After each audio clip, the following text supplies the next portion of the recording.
Hey guys, it's me, Tihili Sidi from the Get Fitspire Join the Evolution of Limitless Thinking movement. And I am so happy to be with you here today, the very last evening of 2020. So today's thought for Tuesday is what I learned in 2020 and why 2020 was such a beautiful and epic year.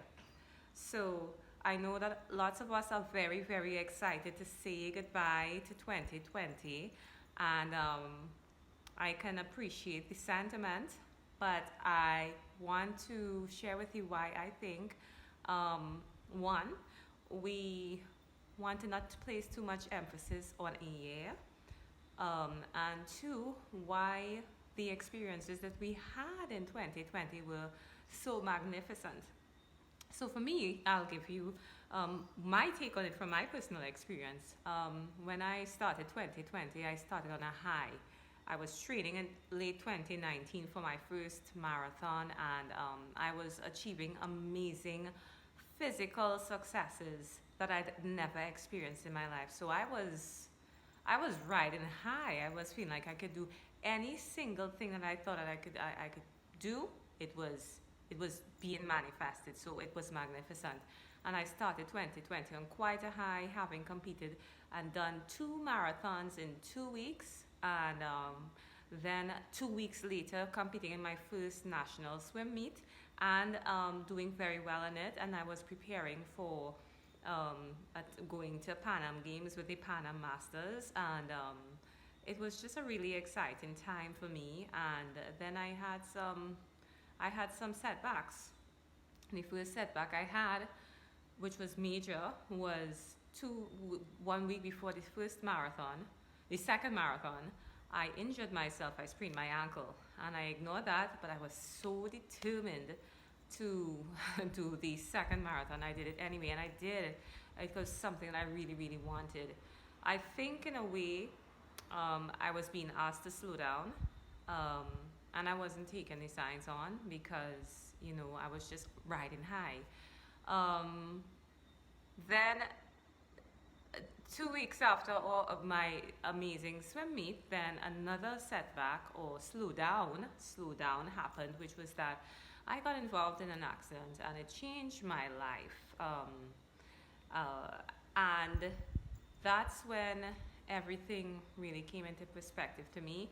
Then we had our first case of the coronavirus in Trinidad approximately 2 weeks later. Everything was happening 2 weeks after the other for me. My take, and I want to make this very short. My take on 2020 is that it was a phenomenal year of success. I learned exactly what can happen when you choose to be mentally strong. Last year into this year, I realized what it was to be physically strong. When this year happened, I learned what it was to be mentally strong, what it was to take my place out of a serious space of despair and self doubt and doubt in general and uncertainty. And I just had to remind myself that if I believed in myself and I believed in my capabilities to heal and I believed in anything at all, there was no room for doubt. So I could only have had these experiences or had this journey had I not had the challenging experiences I had in the earlier part of this year. Later on, I learned the I experienced what it is to be alone and to love being alone. So there's a difference between being lonely and being alone. And the thing about being lonely is that you don't have to be single to be lonely. You can be in a relationship, you can have family and friends around you and feel misunderstood and still be alone. I learned how to become comfortable and happy with my own companionship. I made peace with myself, with what I considered to be the good and the not so good. And then what I did is I dropped the labels and just realized there's no good Tahili or no bad Tahili. There's just Tahili, and there's different aspects of my being that come out at different times. And in the process of doing that, I learned something very, very beautiful coming out of learning to be happy with myself and my own company. I learned to love myself, self love. And that's a very valuable lesson in this life, I think, because how you love yourself is how other people are going to love you. So for me, I just had so many fabulous experiences coming out of 2020 because I had no choice.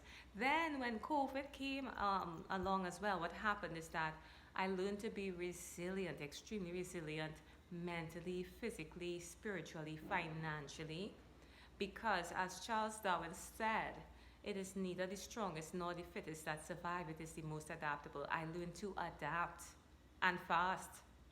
And I learned that there were so many things that I always had the capabilities to do that I relied on people on. And it's not that it's not great to have support, but sometimes it's good to be able to do it for yourself, and what you get from others is extra.